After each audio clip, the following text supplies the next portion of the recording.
Teresa Ann Grace Tottenham, later known as Dr. Teresa Sievers, was born on November 19, 1968, in Darby, Connecticut. Even from early childhood, her life was not serene. Her parents divorced when she was only 1 month old, and all the upbringing fell on her mother's shoulders.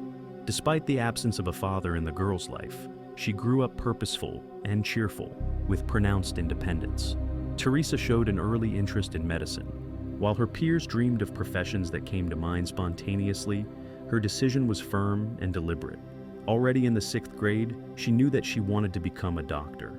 From an early age, she was fascinated by anatomy. She spent hours reading books about the structure of the human body, and even tried to help people in the family when someone was sick. At school, Teresa stood out among her classmates not only for her knowledge, but also for her leadership skills. Her organizational skills were evident in everything she undertook. That is why, in her senior year, she was entrusted with the honor of delivering a farewell speech on behalf of the entire class. It was a recognition of her success, perseverance, and ability to motivate others. After graduating from high school, Teresa enrolled in Ross Medical University, located on the island of Dominica. It was not an easy decision. Studying abroad required complete dedication and enormous efforts. However, her diligence and determination helped her to cope with all the difficulties. She threw herself into her studies, studying not only standard subjects, but also advanced courses in holistic medicine, a field that would later become her professional credo.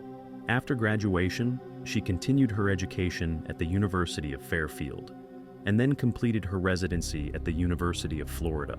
All these years, she has worked hard to become not just a doctor, but a real specialist whom people can trust. Her career was developing rapidly, but her personal life was less successful. Her first marriage was unsuccessful, and after the divorce, Teresa focused solely on work for a while. However, fate decreed otherwise. In the early 2000s, she met Mark Severs, who from the very beginning impressed her as a reliable and understanding person. They met through one of Teresa's friends. Mark was her brother. Their relationship soon turned into an affair, and they got married in 2003. At first, the marriage seemed perfect. They both dreamed of a stable life, career, and family well-being. In 2006, they moved to Bonita Springs, Florida, deciding that this place would become their new home. But the move was not only a family step, but also a professional one. The couple opened the Restorative Health and Healing Center, a clinic specializing in holistic medicine. The clinic quickly gained popularity among local residents. Teresa became known as a doctor who not only treated people, but also took care of them, taking into account their physical and psychological condition. She believed that medicine should be comprehensive and work not only with the body, but also with the soul. Patients respected her for her care and professionalism, and her articles on health and alternative treatments were regularly published in local medical journals. Family life also seemed to be going well. The couple had 2 daughters, and by 2015, they were 11 and 8 years old. They lived in a large, beautiful house in a prestigious area, had a stable income, and, at first glance, embodied the image of a successful and happy family. June 29, 2015 in Bonita Springs, Florida, began the same way as most other summer days. The bright sun illuminated the well-kept houses, and the quiet residential area was filled with familiar sounds, lawnmowers, chirping birds, and the hum of morning traffic. However, in one of the houses in this quiet suburb, there was an ominous silence that would soon shake the whole neighborhood. On this day, Dr. Teresa Severs, a well-known doctor in her area, was supposed to be at work at her Restorative Health and Healing Center clinic. She was dedicated to her profession, and her patients could always count on her punctuality and care. But Teresa did not show up for work that morning, and this caused concern among colleagues. Her assistant tried to reach her, but Teresa's phone remained switched off. It was completely atypical for her. She was always in touch for the sake of her patients. Hour after hour, the anxiety grew. The assistant reported the situation to her husband, Mark Severs, who was in New York with their 2 daughters. The family recently returned from a trip to Connecticut, where they spent time with relatives. However, Teresa returned home earlier to continue her work, leaving Mark and the children to finish their vacation. When Mark got a call saying that his wife wasn't answering her phone, he didn't look particularly worried. He said she probably just forgot to turn on her phone, but decided to check the situation anyway. Mark called his friend who lives nearby and asked him to stop by the house and make sure everything was in order. "Can you check on Teresa? She's not answering her phone. Probably something's wrong with her phone," a friend later recalled, recounting their conversation. Mark spoke calmly, even a little distantly, which, considering the circumstances, looked strange. When the friend arrived at the Severs family home, he did not notice anything suspicious from the outside. Teresa's car was parked in the driveway, the doors and windows seemingly intact. However, after knocking on the door and receiving no answer, he felt that something was wrong. After a few minutes of thought, he tried to open the door and was surprised to find that it was unlocked. It already looked strange. Teresa has always been a careful person and paid great attention to safety. She never left the doors open, even if she was at home. Opening the door, the friend went inside. The house was strangely silent. There was no indication of Teresa's presence. Her voice could not be heard, and no sounds could be heard from other rooms. The usual order in the house did not portend trouble in any way. In the living room, everything was in its place. There were no signs of a struggle or disorder. But when he entered the kitchen, a scene opened up in front of him that made his heart skip a beat. Teresa was lying on the floor. She was motionless, her body surrounded by dark spots that meant the worst. A few feet away from her was a hammer, covered with marks that would later become important evidence. For the first few seconds, he couldn't believe what he was seeing. His mind refused to accept this terrible picture. After a few moments of shock, he finally pulled himself together and immediately called the emergency service. His voice, recorded on tape, was full of horror. "I found her. She's lying on the floor. I think she's been killed." The cameraman tried to calm him down by asking standard questions about the situation, but he could barely answer, choking on words. 911, what is your emergency? I'm at a friend's house. He's out of town, and I came here to check on his wife. On the morning of June 29, 2015, the police officers who responded to the call faced an unexpected situation. Contrary to the usual pattern of chaos in such cases, the house was striking in its cleanliness and order. The furniture was perfectly straight, no objects were scattered, and the rooms were sterile. This was contrary to any violent crime scenario, especially one as violent as it turned out to be. They were met at the house by a close family friend who was the first to discover the body. He was disoriented and only muttered, "She's on the floor. It seems she's been murdered." The police proceeded to the kitchen, where they were greeted by a shocking sight. Teresa was lying motionless on the floor. Her head was turned at an unusual angle, and her face was partially hidden. The floor under the body was stained with blood, creating a vivid contrast with the perfectly tidy surroundings. There was a hammer next to the body. This fact immediately caught my eye, since in most cases criminals either take the weapon with them or try to hide it. But here the instrument was left right on the floor, as if demonstrating a challenge or leaving a message. Another suspicious fact was the unlocked front door. Teresa's family claimed that she was an extremely careful person and always locked the house, checking the locks and the security system. However, the alarm system was turned off on the day of the crime. This could mean that she had temporarily deactivated it herself, or that someone she knew had access to the system. This became an important point for the investigation, narrowing the circle of suspects. The hammer turned out to be a key element of the investigation. His condition raised questions. The instrument was almost perfectly clean, which hinted at either an attempt to erase traces or the use of gloves. Nevertheless, the criminologists knew that, even with such treatment, microscopic traces of biological materials could remain on the surface. This turned the hammer into the most important piece of evidence that could point to the perpetrator. Every detail at the scene was thoroughly examined. Experts recorded the position of the body, the state of the environment, and the slightest signs of the presence of third parties. Analysis of the floor showed no signs of a struggle, which confirmed the theory of the suddenness of the attack. In parallel, work was underway to search for fingerprints. Only traces of Teresa and her family were found in the house. The perpetrator was either extremely careful or knew how to avoid detection, which indicated professionalism or a close relationship with the victim.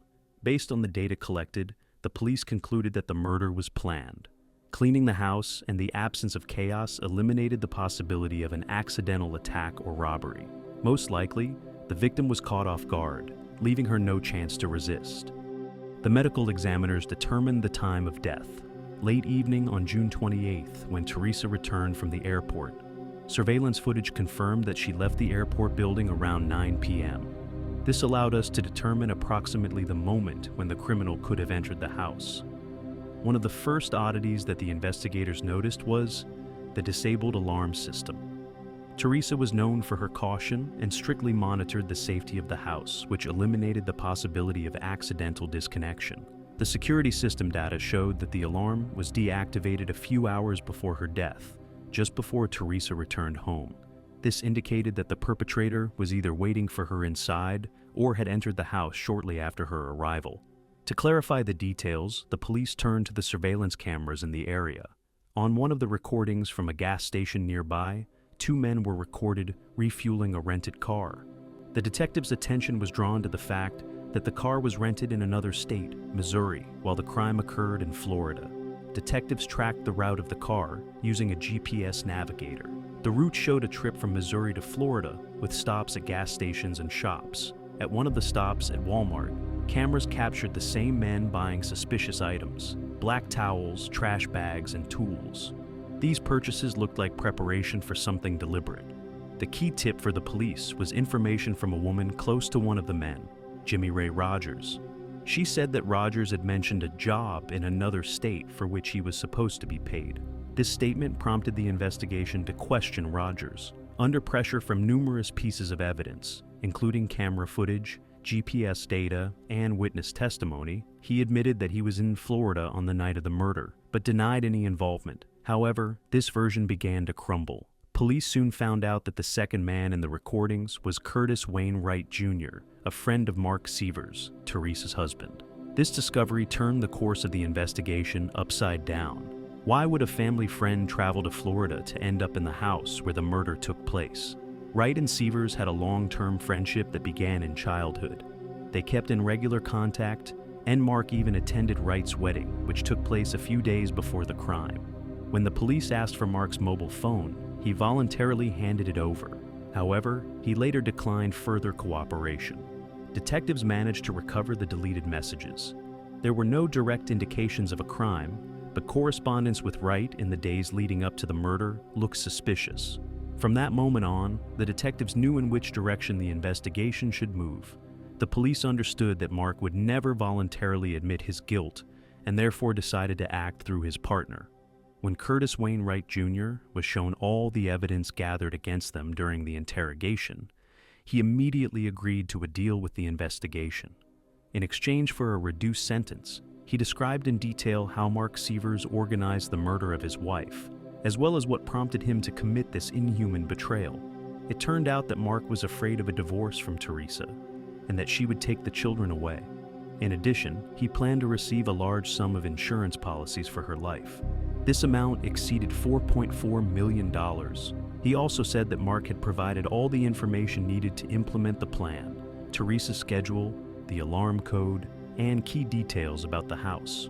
Unbeknownst to Mark, Wright brought Jimmy Ray Rogers into the case, promising him a share of the reward. Wright's testimony and the evidence gathered finally confirmed the guilt of Mark Severs. His greed and cold calculation became the cause of a brutal crime, and a carefully thought-out plan eventually turned against him. After the confession of Curtis Wainwright Jr. and his agreement to cooperate with the prosecutor's office, the investigation into the murder of Teresa Sievers entered a crucial phase. The investigators began to build an indisputable chain of evidence against all those involved. The successful outcome of the trial required not only stories and testimony, but also facts. Jimmy Ray Rogers became the first person the police detained after receiving a warrant. His location was easily determined thanks to GPS data, surveillance camera recordings, and witness statements. Rogers, who lives in Missouri, did not deny his stay in Florida, but stubbornly denied any connection with the murder. During a search of his home, the police found key evidence: clothes that matched those recorded by surveillance cameras, as well as tools used in the preparation of the crime. Despite Rogers' attempts to maintain his innocence, the investigation already had enough evidence to charge him. Wright, who has been in custody since the deal with the prosecutor's office, continued to actively cooperate with the investigation. His testimony not only confirmed Rogers' involvement, but also became the basis for exposing the organizer of the murder, Mark Severs. Wright provided correspondence, phone call recordings, and meeting details that showed how each stage of the crime was planned. Mark Severs, Teresa's husband, was the last link in the chain. Although suspicions surrounding him arose at an early stage of the investigation, his arrest required more thorough preparation. For a long time, Mark maintained the image of a grieving widower, which complicated the situation. The key moment was to observe his actions after the funeral. Investigators noticed that he was throwing equipment from his clinic into a dumpster. After recovering the data from this equipment, the police found deleted correspondence with Curtis Wright, which contained indirect hints of planning a crime. In December 2015, Mark Severs was charged with organizing the murder. His arrest caused shock in society, especially among those who considered him a caring husband and father. For the investigation, this was a long-awaited step towards establishing justice. After the arrest of all three suspects, extensive preparations for the trials began. The main task was to prove the intent and role of each participant. Wright's confession became the foundation for the charges against Mark Severs. He described in detail how Mark discussed his fears of losing his children and talked about the financial benefits of his wife's death. These statements were supported by documentary evidence. Teresa had several insurance policies issued for a total of more than $4.4 million, which became the main motive for the crime.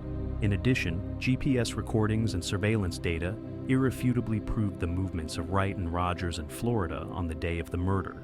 The forensic experts confirmed that the hammer found at the crime scene became the murder weapon, and there were traces on it corresponding to Teresa's injuries. By January 2016, all the suspects were under arrest. The investigation presented a complete picture.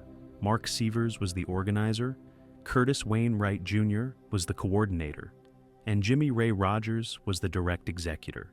Their conspiracy, built on greed and deception, ruined the lives of Teresa and her family.